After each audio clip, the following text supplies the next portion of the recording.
Hello everyone, it's only me. Sorry for the break that I haven't been recording, doing anything for the past couple of days. This one's for Monday now. But I've been, oh god, I've been so tired as well. You know what I found? My funnel! Bloody typical. Right, let's go back a bit. Don't want to be too close. You can always home in with your fingers on your gadgets. Yes. Well, all I can say is what's been happening. Oh my god. Well,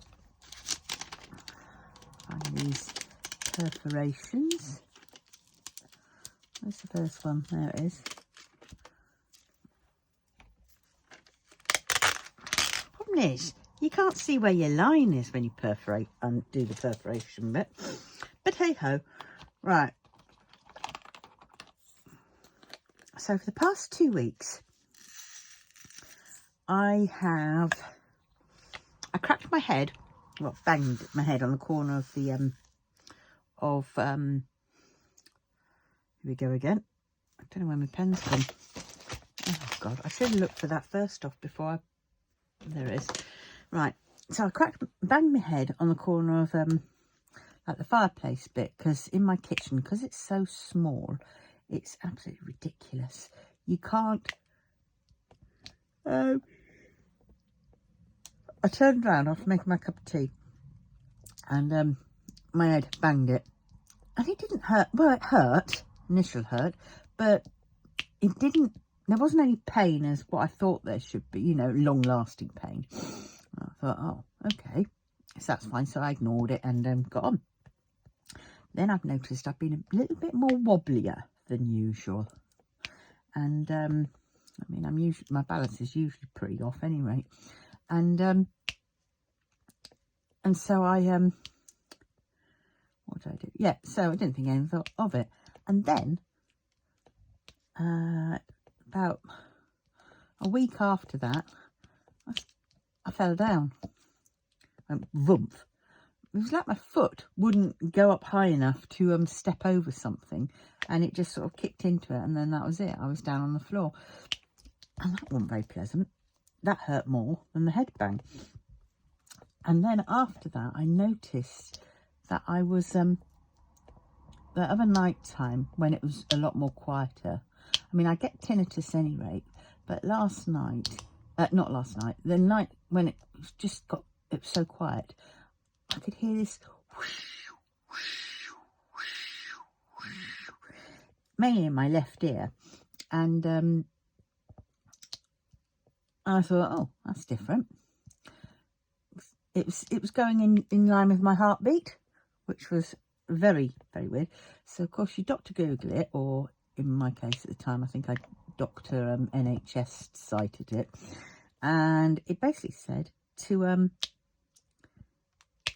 see a doctor, because it could be the start or the signs of a stroke or an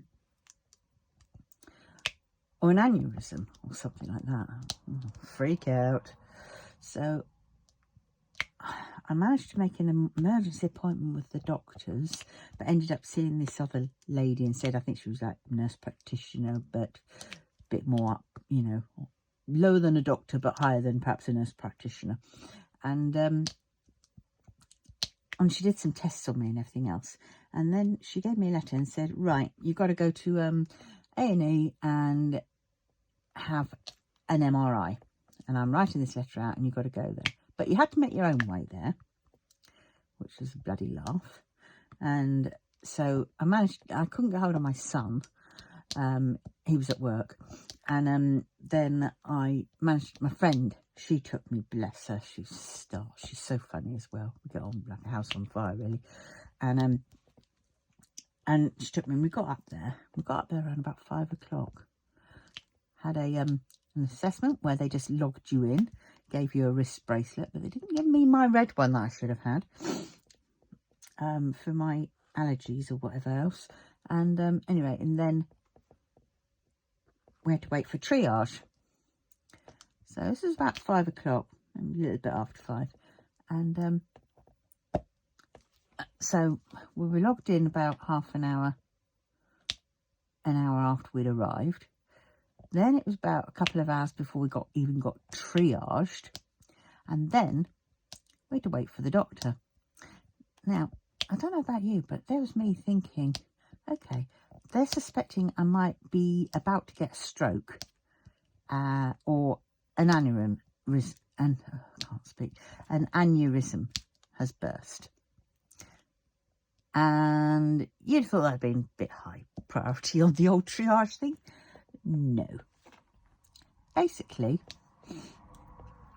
we were sat there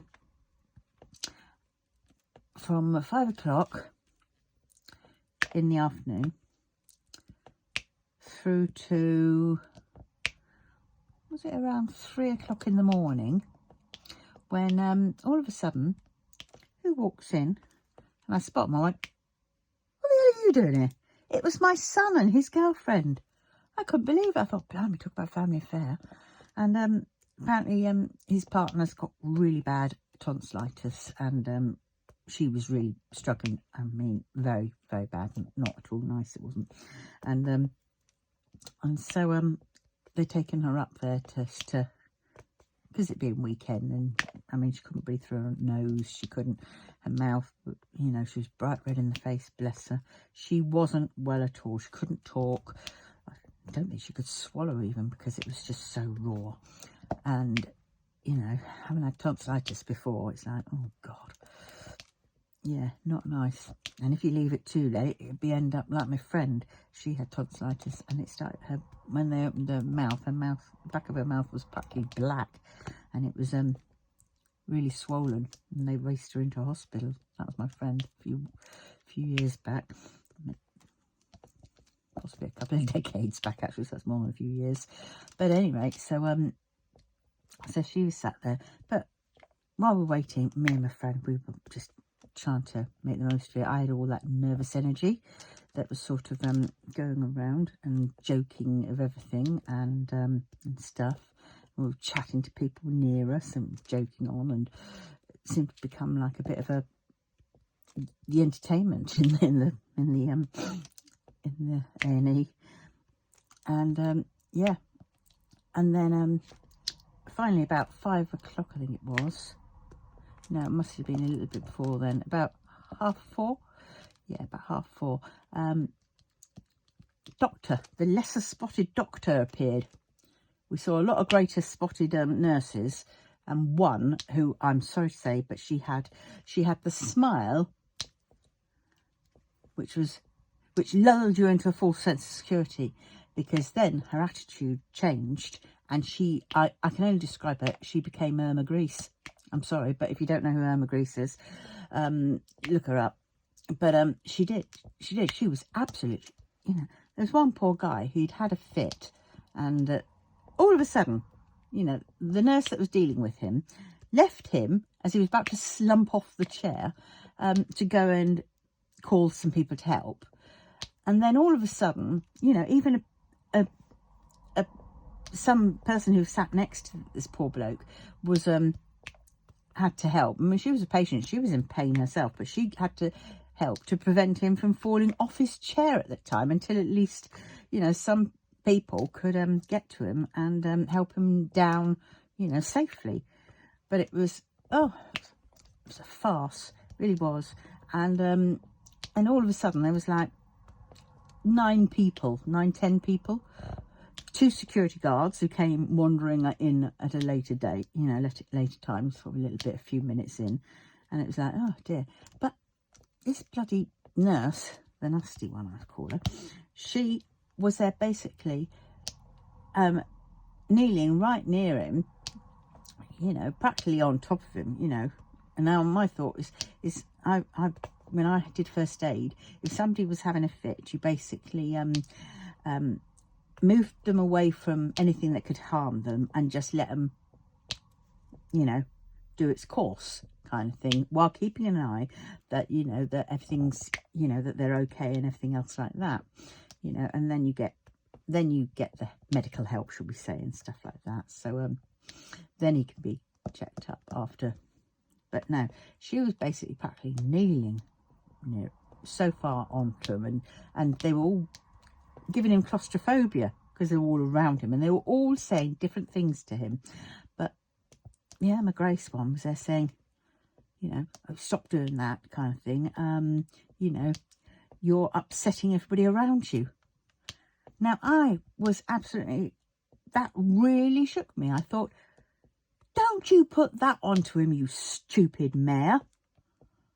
I was ready, I really was ready to just sort of get up there and say, right, you and you, fuck off, excuse me, go away nicely, because you're just adding to it. What is this, a circus, for God's sakes?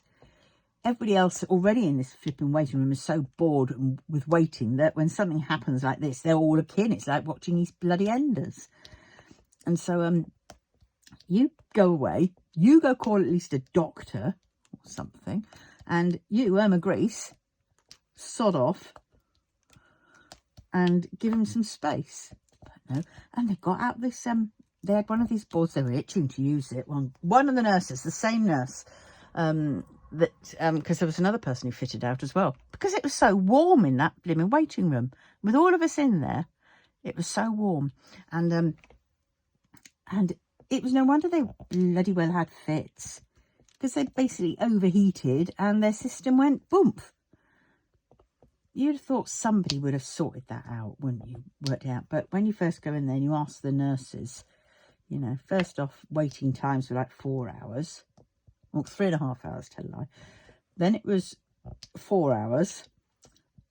Then it was 6 hours. And then it was 7 hours. And I said, well, I think you need to add that because we've been here about 8 hours. By the time they were there saying 7 hours. In the end, I think it went up to 9 hours. It was just crazy. It really was. But this poor bloke, they got out this, you know, it's pat slide, I think they call it, where it goes round the person and it scoops them onto the pat scoop thing. And they scoop them onto the slide and then pick it up and put it on the bed, which another nurse wheeled out. I mean, in some places, some ways, it was like a bloody comedy. Because 1 minute the bed was wheeled out, then it was wheeled back, then it was wheeled out, then it was, and you just sort of think, oh God. Then he got up there onto the bed. They managed to, oh, he had a broken foot as well, which didn't help. It was in a boot, protective boot thing, and they got him onto his. In the end, they did away with the slide, the scoop thing. So that same nurse went and carried it back, looking deflated and disappointed that she didn't get a chance to use it. She was probably the only one that could remember how to use it, I suppose. But anyway, and then they got him to turn over onto his knees and get up. And Irma Grace during all this was just saying, come on, get up. And I'm thinking, have you seen his bloody foot here? It's broken. It's in a flipping pot, you know, a boot. And it, you know, obviously you can't put any weight on it because he was in absolute pain. And that's one part of why he was there, for goodness sakes. And she was just saying, come on, get yourself up. And I'm thinking, he got up onto his good foot, but then he really did desperately need help because he couldn't use his other foot for any weight to push himself up. And so in the end, the other people basically got, you know, helped him up in the end and got him on this stretcher. And then they took him off and he was taken away. We never saw them. We used to say, God, they're going into that room and then they disappear. Are we in the right place? And then later on, there was another bloke started. And he started calling out things first off. And then you knew just by looking at him, because he went rigid and he was stiff and he was... and then it was his turn. He was a little bit of a verbal person. But it wasn't nasty verbal. It was just, and ooh, and you know, noises, sounds. And you just thought, oh, the poor bloke, here we go again. So Irma Grace comes out, the girl with the pat slide comes out, the girl with the trolley comes out again. The pat slide was taken back because obviously it wasn't being needed again. And it was just like, the waiting room any rate was bit crap. They'd re-upped it. What's it called? Re-updated it. And it was useless. The waiting room was so much smaller now. And there was supposed to be a little walkway. There was one row of chairs there, say like that. And then there was chairs this way. But in between here and here, it was a small space. Literally. I mean, there was a lady who was coming around, and if we'd been in there too long, of course we had to have OBS done every 4 hours for those who needed them and have been there long enough. So, I mean, they'd kept her in mind. And then there's people up and down the thing. So when she was in there, she only had enough room to squeeze her trolley with her, blood pressure machine through it. And that blocked the way off. And it was like, God, if there was health and safety, where's the risk assessment? If there was health and safety, if there was a fire, well, just say, we'd all be in a flipping pile. But anyway, he got sorted and went out and into another room and disappeared again.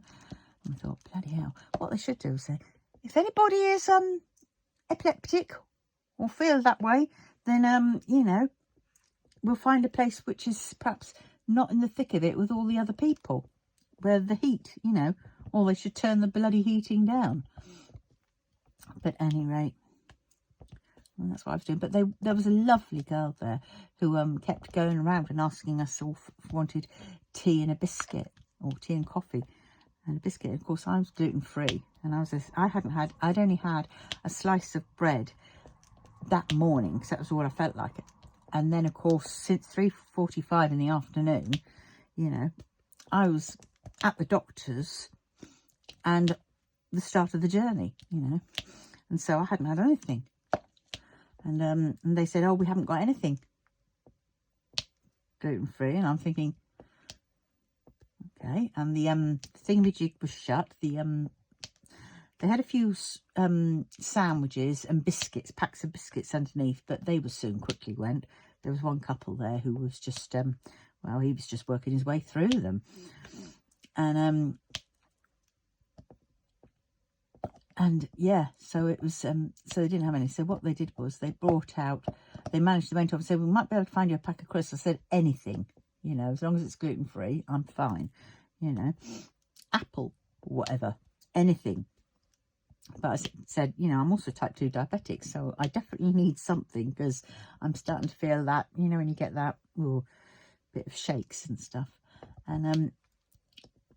And they came back with 3 jellies, and I said, oh, this is going to bode well. I said, I am diabetic, And they went, oh, sugar-free. I went, oh, that's almost as bad, because then it's full of aspartame, which is just as bad. Actually, it's worse than the full sugar. And so I went, oh, God. So I had 2 orange jellies and 1 strawberry jelly. I was so ravenous, I ate 2 jellies at once. The strawberry one didn't taste like strawberry. The orange one kind of tasted like orange, but they were so wibbly-wobbly, I couldn't get them on this stupid, one of those cardboard spoons, those flat spoons. Oh, I think I might have brought one home, because I kept it as a spare in my bag, just in case. There's the true hoarder in me. It's in here somewhere. Where are you? Come on. I know it's in here somewhere. I'll find it, because it's a laugh. But at any rate, yes, so I didn't take it out. What's going on? Let's do that, so probably caught up in a whole load of papers. But yes, so it was oh, there it is. Right, you ready? Think of jelly and how wibbly wobbly it is. That is what I had. Look how thin. No scoop on it at all. So it was a balancing act. And I just got it on there. Of course, I was shaking anyway, because I had the shakes, which made the jelly shake, which then made the jelly fall off. So I was going like this, trying to eat it. Madness. Absolute madness. But better than a kick in the teeth with a rusty hedgehog. With a rusty hedgehog. But anyway, so, yeah, finally saw the doctor.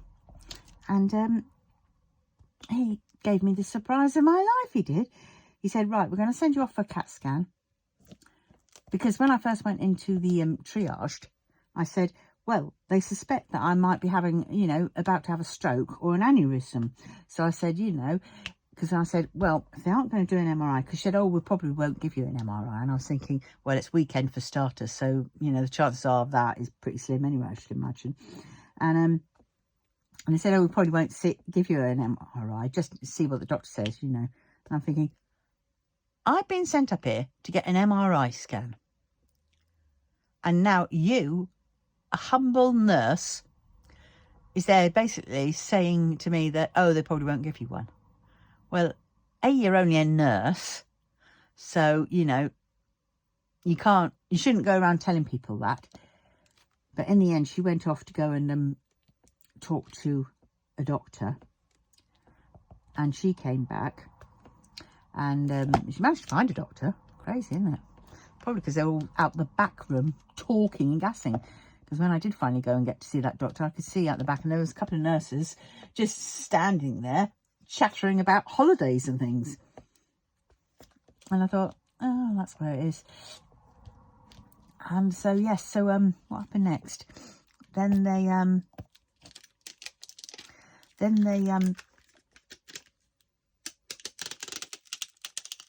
that goes down quite a way, doesn't it? I don't want to go down there. I don't want to tear it there. I want to go to there.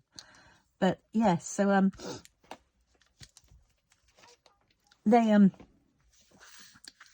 so anyway, I see the doctor and he then comes back and he said, because I gave him a thing, and he said, oh, right, okay, went through some symptoms, went through some tests, and then he went away and he came back and says, right, I found an MRI which you had in 2020. And I thought, 2020, okay, height of COVID, haven't got a clue.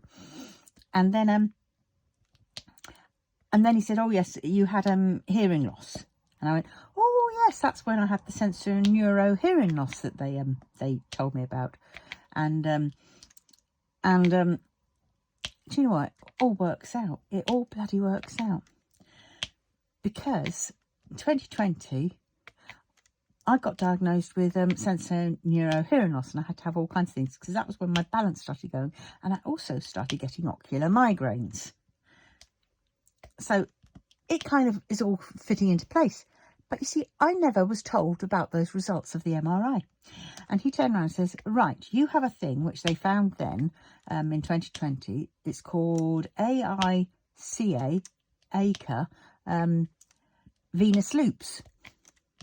And I went, okay, what is that?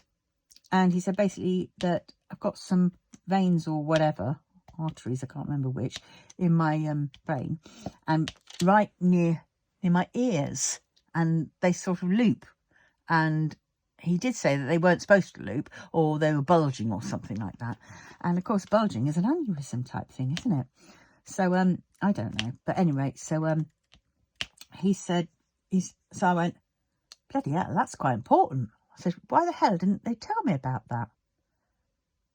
And you know, I was absolutely gobsmacked.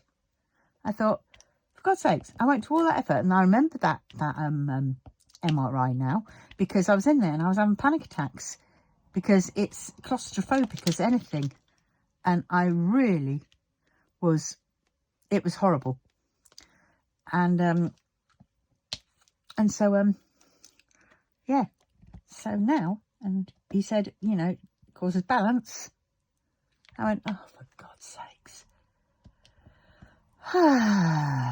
And everything else, and hearing loss, and depending on which part it is, he said, you know, there's a thing called a pica, or there's a pica, you can have pica loops or pica veins or whatever it is, can't remember it exactly, and they are done with other ones, but the ACA one is the cerebellum one, and he says that's around your ears and, you know, face. And I said, well, occasionally I will get like I feel like a numbing sensation in my face, like along my cheekbone, and it comes and it goes.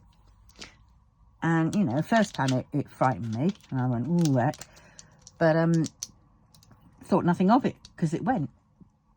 And I've been getting those ocular migraines since then, and it's like, oh God. So anyway, the upshot was I then had to go out and wait for the results of the, you know, wait for me. They said, oh, can you walk there? And I went, it depends where it is. And she went, oh, it's only down there and around. And I says, no, that's too far for me. I wouldn't be able to do that. My back would start locking up and seizing as well, you know.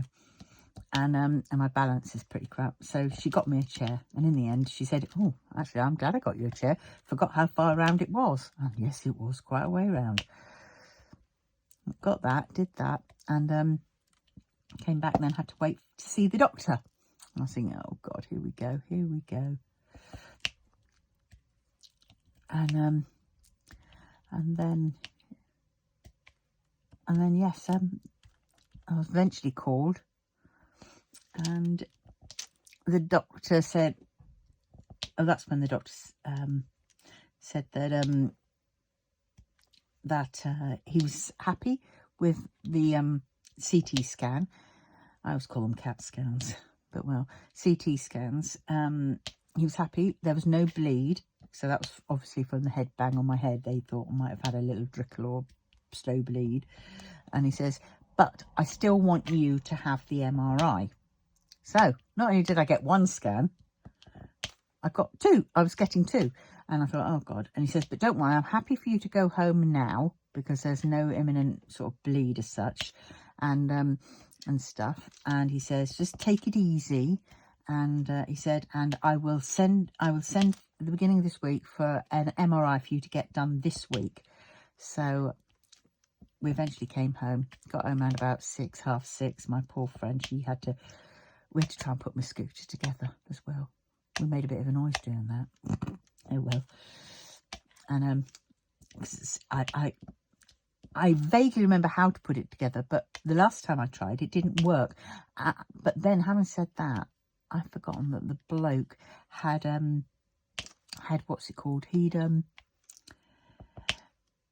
had mended the bar that was bent, which was why I was having difficulty in putting one part of it on. And if I couldn't put that part on, then nothing would go together because it just wouldn't go on. Because I needed that bit put together first before I could then fit the battery and the seat and everything else. And I couldn't before. So of course now he's mended it. Yeah, he must have mended it when he came out. But anyway, so I've got that together and I put that in because yeah, Saturday morning I had a craft fair that I wanted to go to. My friend was there saying, you are not going to that craft fair. I said, yes, I am. I'm not about to die anyway. Yeah, I've had this for a while now. And, well, if I start feeling odd, well, then I'll do something about it then. Just like her, when she had her heart attack, she was there wanting to do all kinds of things. And we were saying, no, no, no. And she still said, oh, yeah. So, quite funny. And, yeah. And I didn't go to sleep when I got back because there was no point. It was only like a couple of hours before I had to go out again. So I went to the craft fair. I had a really good craft fair, actually. And at the end, because it was a D-stash one, at the end I gave away a load of like Sizzix dies, old Sizzix dies that I had to the person who ran it, because she has the person who sort of runs this place. It's called Open Arms, and it's for, you know, disabled people, you know, and it's like a day centre for them, you know, and they get to do all fun things and everything else like that there. But every now and then they'll have craft fairs in the main hall, but they also have a scrap store that's attached onto it, which I did miss out on going to, because at the end I was so tired. We all stopped a little bit early. We all stopped about half an hour early because it got a bit, nobody was there, sort of, you know, people had been and gone, should we say. So it died down, and we thought, and some people didn't want to pay for more parking. That's the one good thing about having a scooter.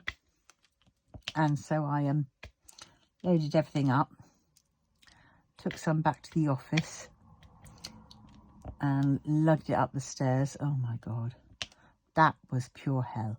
I really thought I was going to, that was perhaps a little bit too much. I shouldn't have done that, but I didn't want to take it home because it'd have only had to go back to the office anyway at some point. So I did that, took it back up to the office. Then I came home and I went, ugh, and I didn't fancy eating. And so I ordered a Domino's. It was the shittest Domino's I have had from them. I mean, the crusts, you know,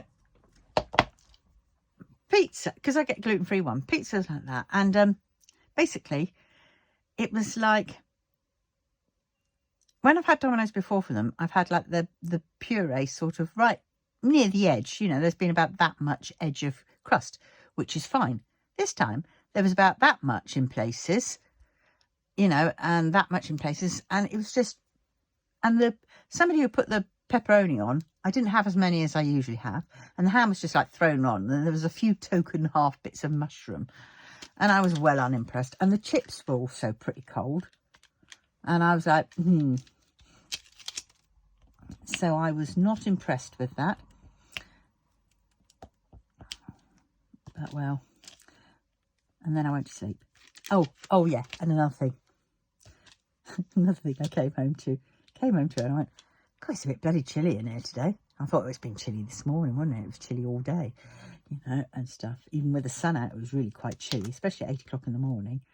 And I got in and I went, go sort that boiler out and go and see what's going on. Might need to turn it up, I was thinking. And I went up there. It was only flashing its L2 number, wasn't it? And I went, oh, God. L2 is makes you twitch. You know, like whenever anybody used to mention Inspector Clouseau, they would twitch, wouldn't they? When they'd, or Dreyfus would twitch whenever he heard that name. And well, yep, because it's the condensate pipe that's frozen. Only problem is, my condensate pipe always seems to get chuffing bloody frozen this time of year. And so I did the trick. I had to go out. I had to get a chair out there, my heavy wooden chair. It was raining, so I had to put my coat on. It wasn't raining too much, but it's still raining a bit. And then I had to boil the kettle because I didn't have any hot water either. That kept coming up with a D on the thing. And the burner wasn't turning on, which is a pain in the arse. And the last time I did that, it was the burner wasn't turning on was because the condensate had all backed up, and the condensate little overflow tank bit, which is only little, had overflown. Basically, had got too full, and that's why it wasn't doing, and that's why it was shutting down and making horrendous noises. So I think that's what's happened again. But any rate, so I went out. I had to boil the kettle to get the hot water, and got some hot water and added cold, obviously, and poured that over the condensate bit where it comes out, and then it goes into the sort of a other pipe, and I poured that, got that all warmed and heated, and made sure that the water went down inside the big pipe, so it went along and, you know, heated up all the way along all the pipe until the very end when it came out. And then I waited a bit, went back in. I think I did that twice actually, and then went back in, gave it a little bit, and then I tried the boiler again. Nothing. And then I went and thought, all right, I'll wait a little bit longer now. And then I tried it again, and then it did come on for a bit, and the boiler seemed to perk into life, and I got heating for a bit. But then all of a sudden, the heating stopped and it went off. I said, it's done it again, hasn't it? It's turned off now again. So I was lulled in full sense of security, thinking, hey, I've mended this. Only to find I haven't. So I went and did it again. Standing on the chair was frightening because my balance, and I still had to reach. And I found my very little hot water bottle, very little, you know, about that size. And I filled that up. And what I did was, after I poured the water down the pipe for the third time or whatever, I shoved the little hot water bottle around the back of it, and that should have worked. But I think it was definitely the filler tank is too full, and that's why it's not working. No, it didn't work. I waited for ages, and then I waited a bit longer. You know, I did it first off, and then I waited. No, the loud noise had seemed to soothe and stop as much. You know, it still made some gurgling and crunching noises, whatever it was. But the big loud noises and the bang sort of noise had stopped. So then I thought, right, let's turn on this tap and get this tap, you know, see how long this tap goes on. And that was when I turned on the hot tap, and yeah, the burner light didn't come on, and it just flashed D. So I've got to try and call the bloody, check it's still in warranty. And, yep. And I'd be gutted if it isn't, because then that means I have to call up my landlady, or the person who deals with these houses, and she's going to have to call the plumber out. So we will go from there. But yes, so as we speak, I'm wearing my hoodie, my sweatshirt, and I've got cold feet. I've got my slippers on. I think I'm going to have to find my fluffy socks as well and put them on over the top of these other socks I've got.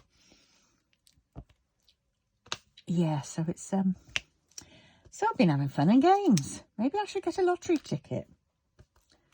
That'd be nice. But well, so that's been my weekend. Oh, and then tonight I really couldn't be bothered to cook because I couldn't do any washing up because I haven't got bloody hot water. And sadly it's got to one of those days. I don't have many pots and pans and plates any ratesy, so it's you know, it's when they're done, you know. I'm waiting to use them.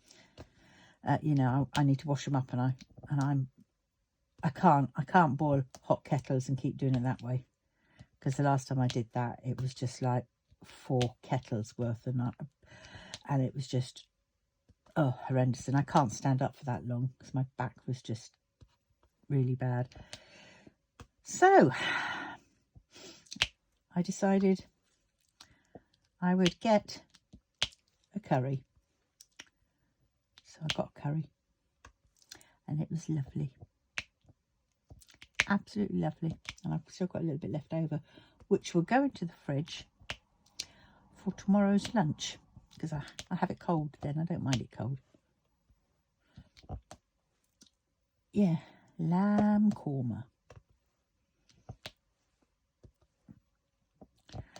So yes, so that's been my weekend.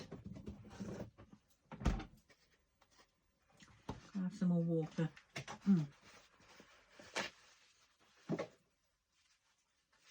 Oh dear.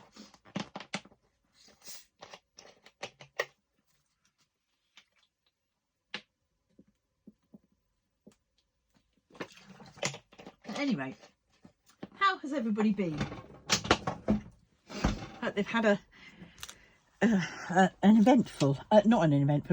less eventful weekend than I have. But well,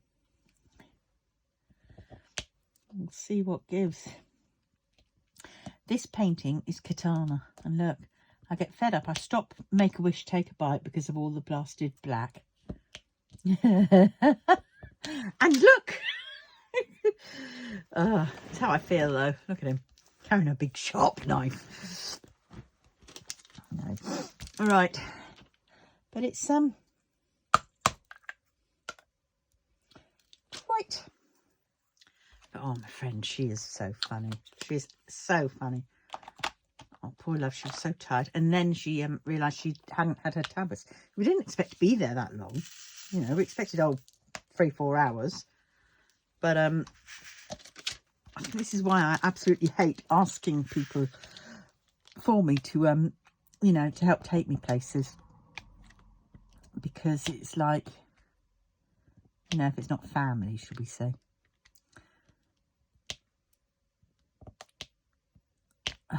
Because it's like, you know, this is taking off of their part of what they need to do and disrupting their thingamajig.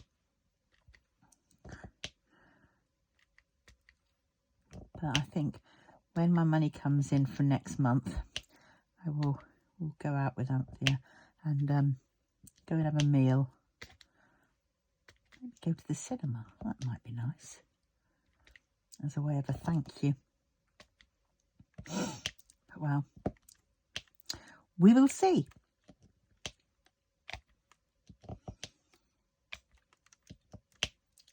But it was yeah. Oh, just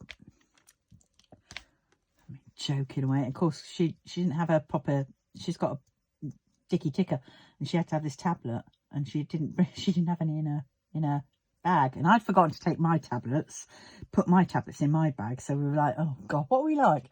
But hers are more important than mine, and stuff.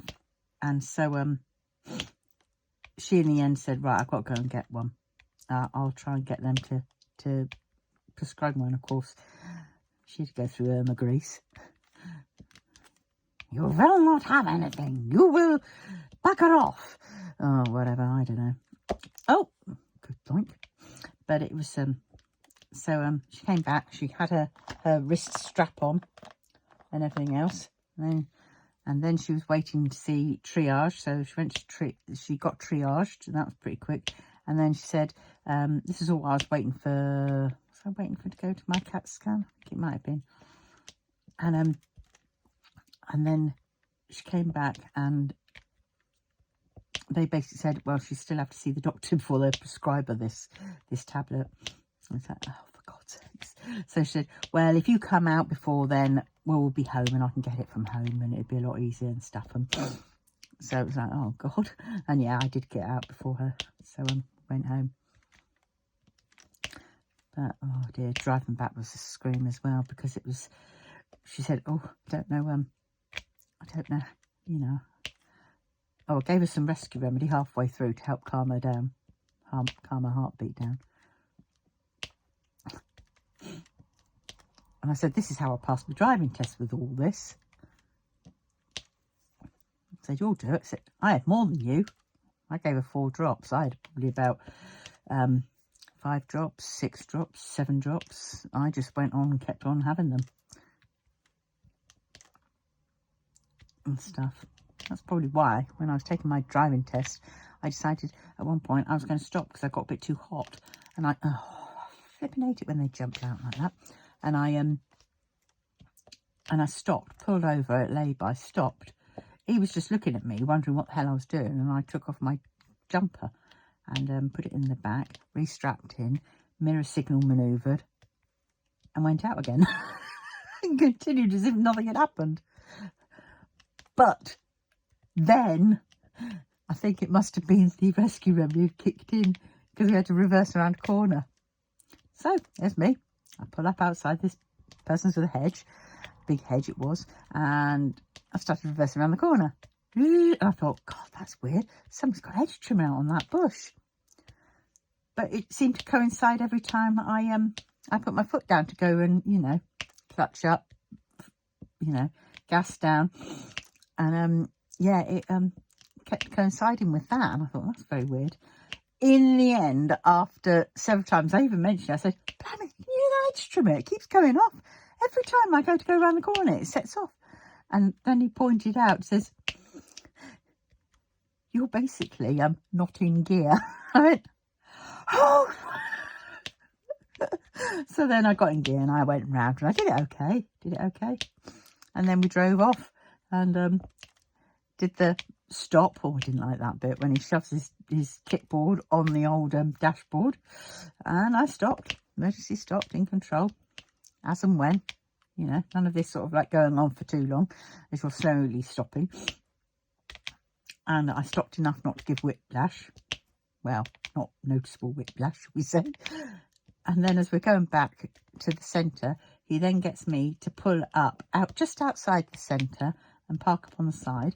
And that's when he asked me the questions, because this was in the olden days when you did the driving and then they basically asked you 3 questions of, you know, after observing you as you drive in the car, he gave me 3 questions which, you know, went in line with my driving, you know, so like at where perhaps I've made a mini mistake. And so he just wanted to check that I knew exactly what to do. And it was just my nerves that had been playing up. So that was good. So I passed those 3. And then he turned around and said, right. He said, good news is you've passed. And that was my first driving test. And I passed first time and I went, wow. And he says, but this is where the real learning begins. And I went, yeah, I know. He says, yep, because if you'd driven if I asked you to drive you into the test centre, you'd have probably failed it. I went, how does he work that one out? I'm thinking. But bless him, he was lovely. And I think what did it was me pulling up in the lay-by and taking off my jacket. Because let's face it, it would have been a lot worse if I'd, you know, undid my seatbelt, started taking off me pulley while driving. So, yeah, that was good. Oh, dear. Yeah.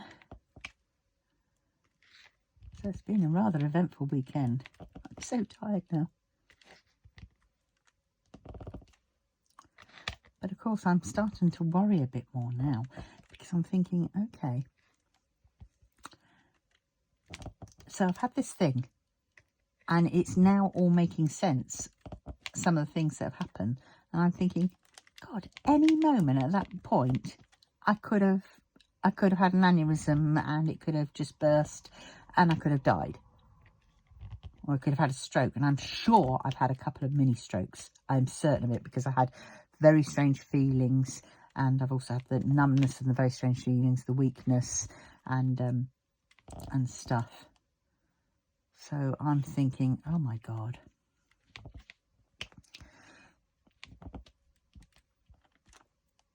So you know, that is very disconcerting.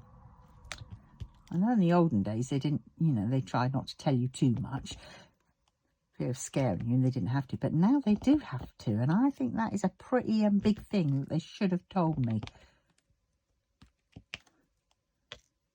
So I have to go careful now, but I don't know how to go careful, in what ways to go careful. Not overdo it. Watch out for when my hearing goes deaf. But then they're so blocked up. But of course now, because I know you said our dentist, but our doctor's surgery have stopped doing flipping syringing your ears and cleaning them out and all that kind of stuff. So it's like, well, great, they've stopped doing that. I'm sorry, but I can't afford to go to a chemist where they're not really trained. Or if they are trained, they're not fully trained like somebody on the NHS is, you know, and to do it. And I certainly haven't got £10 for an initial appointment, which is something I know. I know I need my ears wax cleaned out, because the first person at the doctor's surgery said, yes, you've got some earwax, but not much. Playing it down. I get to the hospital and the doctor looks in and says, oh, you've got quite a lot of earwax in there. And I went, oh. I said to him, could that be what's causing some of the problems then? He goes, well, it won't be helping, but he says, but it's, you know, that's how it is. And he also mentioned that the whooshing that I'm hearing is because my veins sort of things go so close to my cochlea, your cochlea in your ear. And basically, when it gets a bit, whatever it says, swollen or enlarged a bit, then that's what presses against your vein, which is sort of, you know, having the blood coming up through it, and that's why you can hear your heart, you know, feeling it like a heartbeat. So I'm like, oh, that's interesting. But yeah, it's I just don't know. But it's still, you still sort of feel like you're left in limbo. So he was happy for me to go home, but he didn't sort of basically say.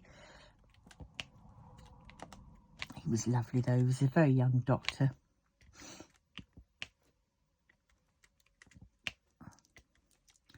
But yeah, but when he said that, I basically wanted to get the hell out of there. And stuff. I did say to Anthony, I said, you know, you could go home and I could catch a lift with Nick. But he says, but I said, I'm pretty loath to do that. I said, because they have a craft fair in the morning. She went, no, you don't. I said, yes, I do. I need it. And also, if we've been here 12 hours, he's only just arrived near enough. He's only been here about an hour. I can't wait another 12 hours. And she goes, oh, she hadn't thought about that. And she said, no, don't worry. Probably inside saying, please, please, I want to go home.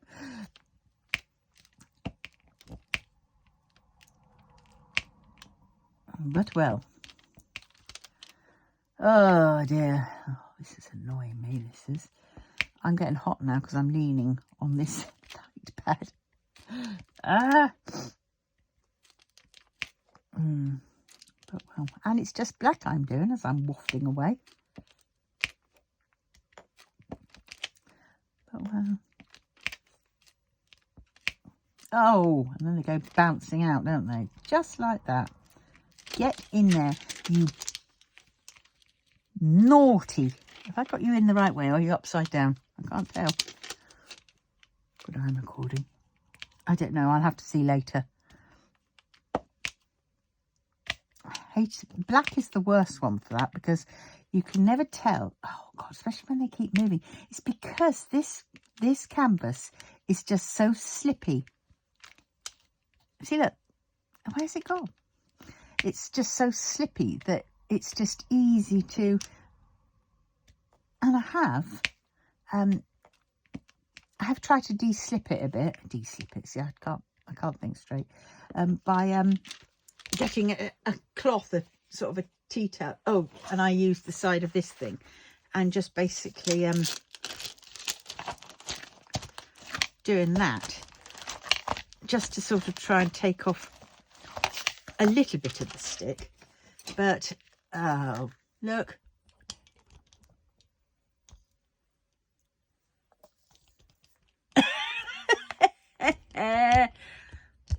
Oh, yeah. Well, it always happens, doesn't it? It always happens. Yes, yes, yes. Gotta love a good bit of drill spill. I suppose I could just hide it under here, couldn't I? Should I just hide it under here? Yeah, I can do this. Whoops, get over. Got it like that. Now, I can just... Have I got anything that I can just sort of...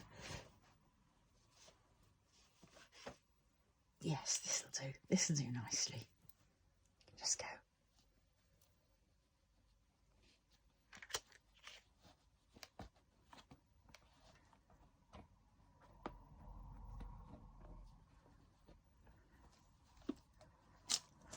There we go. You can't tell it's there now, can you? It's not as if I haven't got enough.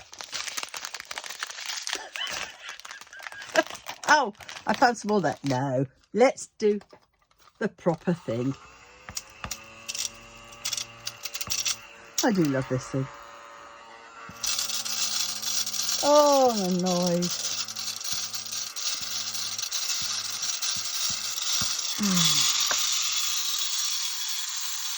Oh, one bit, that one.